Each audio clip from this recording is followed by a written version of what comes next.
এক মহিলা ঘরের বাহিরে এসে দেখল উঠোনে 3 জন অচেনা বৃদ্ধ লোক বসে আছেন। মহিলা তাদের উদ্দেশ্য করে বলল, আপনারা হয়তো ক্ষুধার্ত, ভেতরে আসুন, আমি খাবারের ব্যবস্থা করছি। তারা জিজ্ঞেস করলেন, বাড়ির কর্তা কি বাড়ি আছেন? মহিলা বললেন, না। তারা বললেন, তাহলে আমরা আসতে পারবো না। সন্ধ্যায় তার স্বামী বাড়ি ফিরে কথা শুনে বললেন, যাও, তাদের বলো আমি ফিরেছি এবং তাদের ঘরে আসার জন্য অভ্যর্থনা জানাচ্ছি। মহিলা বাহিরে গিয়ে তাদের ভেতরে আসতে বললেন, কিন্তু তারা বলল, আমরা এভাবে যেতে পারি না।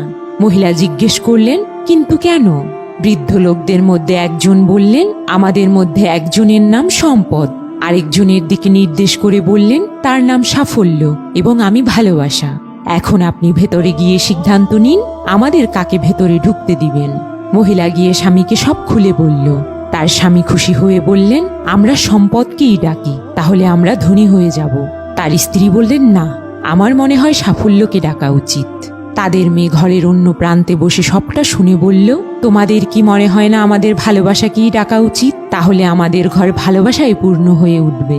লোকটি বলল, আমরা তাহলে মেয়ের কথাই শুনব। তুমি বাহিরে গিয়ে ভালোবাসাকে আমাদের অতিথি হিসেবে ডাকো। মহিলা এবার বাহিরে গিয়ে বললেন, আপনাদের মধ্যে ভালোবাসা কার নাম, তিনি ভেতরে আসুন। ভালোবাসা নামের বৃদ্ধ উঠে বাড়ির দিকে হাঁটা শুরু করলেন। বাকি দুজনও উঠে তার পিছু হাঁটতে লাগলো। মহিলাটি ভীষণ অবাক হয়ে জিজ্ঞেস করল, আমি তো শুধু ভালোবাসা নামের বৃদ্ধকে ভেতরে আসার আমন্ত্রণ জানিয়েছি, আপনারা কেন তার সাথে আসছেন? বৃদ্ধ লোকেরা বলল, আপনি যদি সম্পদ বা সাফল্যকে আমন্ত্রণ করতেন তাহলে আমরা বাকি দুজন বাহিরে থাকতাম, কিন্তু আপনি যেহেতু ভালোবাসাকে আমন্ত্রণ জানিয়েছেন, সে যেখানে যায় আমরা দুজনও সেখানে যাই। বন্ধুরা, যেখানে ভালোবাসা থাকে সেখানেই সম্পদ ও সাফল্য থাকে।